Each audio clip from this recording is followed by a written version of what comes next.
क्यों आज्ञा का पालन करना महत्वपूर्ण है?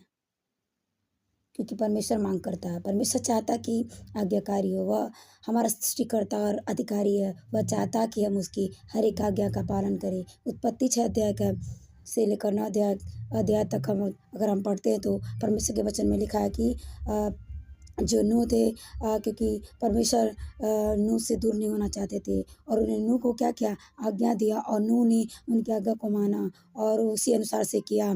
और क्योंकि परमेश्वर चाहते हैं कि हम उसके नज़दीकता में बने रहें और उसकी इच्छा है कि हम उसकी आज्ञाओं का पालन करें, क्योंकि परमेश्वर चाहते हैं कि हम उसकी वादों को पूरा होते हुए अपनी ज़िंदगी में जी सके। जब हम आज्ञाकारी होते हैं तो उसके वादों को पूरा करते हैं।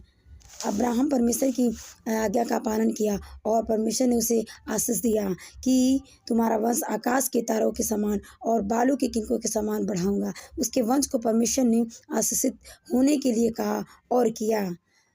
हालेलुया। तो परमेश्वर आपके भी जीवन में आशीष देना चाहते हैं। आप भी उनकी आज्ञाओं को पालन करें और परमेश्वर आपसे भी मांग करते हैं कि आप परमेश्वर की आज्ञा को मानें, उसके कई बातों का पालन करें। और परमेश्वर ने आशीष दिया है और क्योंकि लिखा है कि और इस्राएलियों में भी सबसे ज़्यादा मुश्किल लोग पाए जाते हैं, क्योंकि परमेश्वर हमारी ज़िंदगी को आशीष करना चाहता है और अपने जीवन में आशीष होने के लिए आज्ञाकारी होना चाहिए।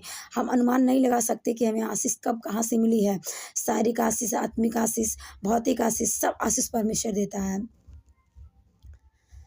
परमेश्वर का धन्यवाद हो। परमेश्वर आपसे भी चाहता कि आप भी उसकी आज्ञाओं का पालन करें और इसलिए महत्वपूर्ण है उसकी आज्ञाओं का पालन करें और अपने जीवन में बड़े आशीषों से भरपूर हों और परमेश्वर आपको आशीष करे। परमेश्वर नहीं चाहता कि आप कभी भी उससे दूर जाएं, उसके पास आएँ। परमेश्वर चाहता है तो आप उसके परमेश्वर के वचन को मानिए और अपने जीवन में अभ्यास होइए।